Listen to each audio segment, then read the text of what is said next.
গত পর্বে আমরা দেখেছিলাম শিনজে ফুজেনকে বলে তুমি আমার গার্লফ্রেন্ডকে বিরক্ত করবে না, যেটা শুনে ফুজেন ভীষণ অবাক হয়। এরপর সিন ফ্ল্যাশব্যাকে দেখানো হয়, যেখানে দেখা যায় কিছুদিন আগে কয়েকজন লোক শিনের ভাই শিনজেকে মারার চেষ্টা করছিল। তখন ইয়ান ওকে পালাতে সাহায্য করে, যার কারণে শিনজে ইয়ানের সাথে বন্ধুত্ব করে নেয়। এবং শিনজে ইয়ানকে ওর নাম জিজ্ঞেস করলে ইয়ান নিজের আসল নাম না বলে নিজেকে মলি নামে পরিচয় দেয়। তারপর শিনজে ইয়ানকে সাথে করে শিনজের বাড়িতে নিয়ে আসে।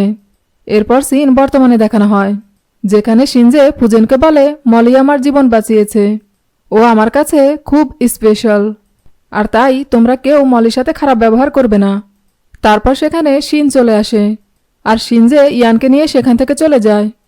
আর ওরা চলে যাওয়ার পর শিন ফুজেনকে জিজ্ঞেস করে তুমি কি মলিকে চেনো? এতে ফুজেন বলে না। এরপর শিনজে ইয়ানকে নিয়ে আবারও পার্টিতে চলে আসে, এবং পার্টিতে তখন শিনজের বাবাও চলে আসে, যাকে দেখে ইয়ানের মনে পড়ে যে ছোটবেলায় এই লোকটি ওর মাকে খুন করেছিল। তাই ও মনে মনে ঠিক করে যে ও নিজেই ওর মায়ের খুনিকে শাস্তি দিবে। আর এদিকে শিনজের বাবা যখন শিন আর ফুজেনকে সাথে নিয়ে পার্টি থেকে বেরিয়ে যায়, ইয়ান তখন হাতে একটি ছুরি তুলে নেয়। এরপর শিনজের বাবা সবাইকে নিয়ে প্রাসাদের বাইরে এসে যখন শিনের জন্মদিন সেলিব্রেট করতে থাকে, তখন সেখানে হাতে ছুরি নিয়ে ইয়ানও চলে আসে, যেটা ফুজেন দেখতে পেয়ে যায়। আর তাইও ইয়ানকে কেউ দেখে ফেলার আগেই হাত ধরে টেনে সেখান থেকে নিয়ে যায়। আর এতে ইয়ান রেগে গিয়ে ফুজেনের গলায় কামড় দেয়, আর ওদের দুজনকে এই অবস্থায় শিন দূর থেকে দেখে ফেলে এবং একটি লোককে ইশারা দিয়ে ওদের দুজনের ওপরে হামলা করায়। আর এতে ইয়ান পড়ে গিয়ে ওর পায়ে ব্যথা পায়। তখন শিনজে ইয়ানের কাছে গিয়ে ওকে কুলে তুলে সেখান থেকে নিয়ে যায় এবং ইয়ানকে রুমে রেখে ওর জন্য ডাক্তার আনতে যায়। এরপর ফুজেন যখন ইয়ানকে দেখতে আসে, তখন ইয়ান ফুজেনকে ওর মায়ের সমাধিস্থানে নিয়ে যায়। আর সেখানে গিয়ে ফুজেনকে বলে তুমি আমার মায়ের খুনিকে খুঁজে পেয়েছো, অথচ সেটা আমাকে বলনি কেন? আচ্ছা, এমন তো নয় যে তুমি শিনকে ভালোবাসো বলে ওর বাবাকে ক্ষমা করে দিয়েছো? তখন ফুজেন বলে তুমি এই বিষয়টা আমার ওপর ছেড়ে দাও, তাছাড়া আমি চাই না তুমি আর কোনো বিপদে পড়ো। এই বলে ইয়ানকে জোর করে কাঁধে তুলে রুমে নিয়ে আসে, আর রুমে এনে ওর হাতে একটা হাতকড়ি পরিয়ে দেয় এবং হাতকড়ির অপর দিকটা নিজের হাতে পরে নেয়, যাতে ইয়ান কিছুতেই এবার বাড়ি ছেড়ে পালিয়ে যেতে না পারে। ঠিক তখনই কেউ একজন রুমের বাইরে থেকে ফুজেনকে ডাকে। এতে ফুজেন রুম থেকে বের হতে গেলে ইয়ান হাতকড়ি ধরে টান দেয়। তখন ফুজেন পড়ে গিয়ে ইয়ানের কাছাকাছি চলে যায়। আর ঠিক তখনই রুমের ভেতর ফুজেনের অ্যাসিস্ট্যান্ট ইউজিয়ান চলে আসে, আর ওদের দুজনকে এই অবস্থায় দেখে কোনো কিছু না বলেই রুম থেকে বেরিয়ে যায়। এরপর ইয়ান অনেক চেষ্টা করে হাতকড়িটি খোলার, কিন্তু ও কিছুতেই সেটা খুলতে পারে না। তাই ও ফুজেনকে গিয়ে বলে যে আমার ভীষণ ঘুম পাচ্ছে, এখন তুমি হয় আমার হাতকড়িটা খুলে দাও, আর না হয় আমার সাথে ঘুমাতে চলো।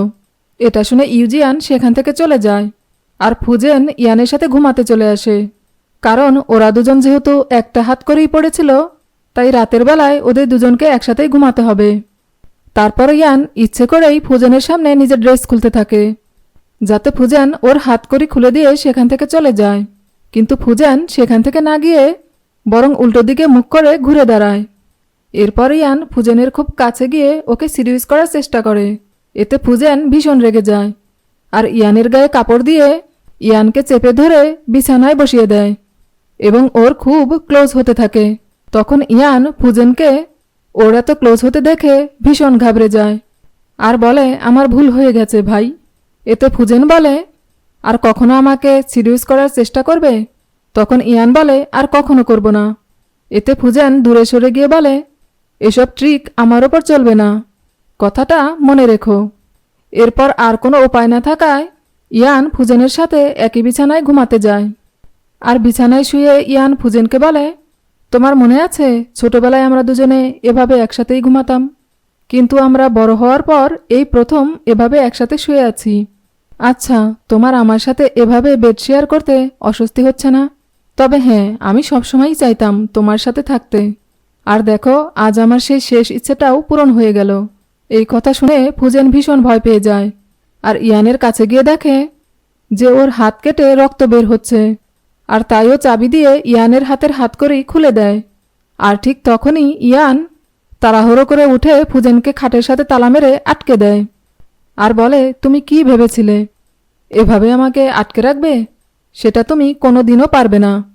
এই বলে ফুজেনকে বোকা বানিয়ে সেখান থেকে পালিয়ে যায়। এরপর ইয়ানকে যখন ওর জিনিসপত্র সহ বাড়িওয়ালা বাড়ি থেকে বের করে দেয়, তখন সেখানে শিনজে চলে আসে। আর ইয়ানকে শিনজে ওর সাথে করে আবারও শিনজের বাড়িতে নিয়ে আসে। আর এখানে এসে ইয়ান শিনজেকে জিজ্ঞেস করে, যে রুমের বাইরে দাঁড়িয়ে দুজন লোক পাহারা দিচ্ছে সেই রুমটা কার? এতে শিনজে বলে, ওটা আমার বাবার রুম। এরপর রাতে ইয়ান শিনজের বাবার ওপর নজর রাখতে যায়। আর সেখানে গিয়ে ইয়ান শিনজের বাবাকে কয়েকজন লোকের সাথে মিটিং করতে দেখে। তবে শিনজের বাবা ওনাদের ওপর কাউকে নজর রাখতে দেখে নিজের লোকদের তাকে ধরার জন্য পাঠিয়ে দেয়। কিন্তু ইয়ান খুব চালাকি করে নিজের ড্রেস চেঞ্জ করে নেয়, যার কারণে কেউ ওকে ধরতে পারে না। তারপর রাতের বেলা শিনজের বাবা জানতে পারে যে বাড়িতে একজন অপরিচিত মেয়ে এসেছে। এটা শুনে উনি রাতেই ইয়ানের সাথে দেখা করতে ইয়ানের রুমে চলে যায়। আর এদিকে ইয়ান তখন শাওয়ার নিচ্ছিল। এটা বুঝতে পেরেও উনি ইয়ানের কাছে যায়। আসলে শিনজের বাবা ভীষণ খারাপ লোক, আর তাই উনি এভাবে ইয়ানের রুমে ঢুকে পড়ে। আর যখন উনি ইয়ানকে টাচ করতে যাবে, তখনই ওনার কাছে খবর আসে যে যে লোক ওনাদের ওপর নজর রাখছিল তার পোশাকগুলো খুঁজে পাওয়া গেছে। এটা শুনে শিনজের বাবা সেখান থেকে চলে যায়। আর তখনই ইয়ানের রুমে ফুজেন চলে আসে। আর ফুজেনকে দেখে ইয়ান বুঝতে পারে যে শিনজের বাবাকে ফুজেনই চালাকি করে এখান থেকে ভাগিয়ে দিয়েছে। এরপর ফুজেন ইয়ানকে এখান থেকে চলে যেতে বলে, কিন্তু ইয়ান বলে, আমি আমার মায়ের খুনের বদলা না নিয়ে এখান থেকে কোথাও যাব না। সাথে ফুজেনকে এটাও বলে যে আমি তোমাকে বিশ্বাস করি না, কারণ তুমি আগে থেকেই শিনের বাবাকে চিনতে, কিন্তু তারপরও তুমি আমার মায়ের খুনের বদলা নাওনি। তাই এখন আমি একাই আমার মায়ের খুনের বদলা নিব। এটা শুনে ফুজেন ইয়ানকে ওর কথার কোনো জবাবই দিতে পারে না। ভিডিওটি যদি আপনাদের ভালো লেগে থাকে তাহলে এর পরের পর্বগুলো দেখার জন্য চ্যানেলটি লাইক, শেয়ার, কমেন্টস এবং সাবস্ক্রাইব করবেন।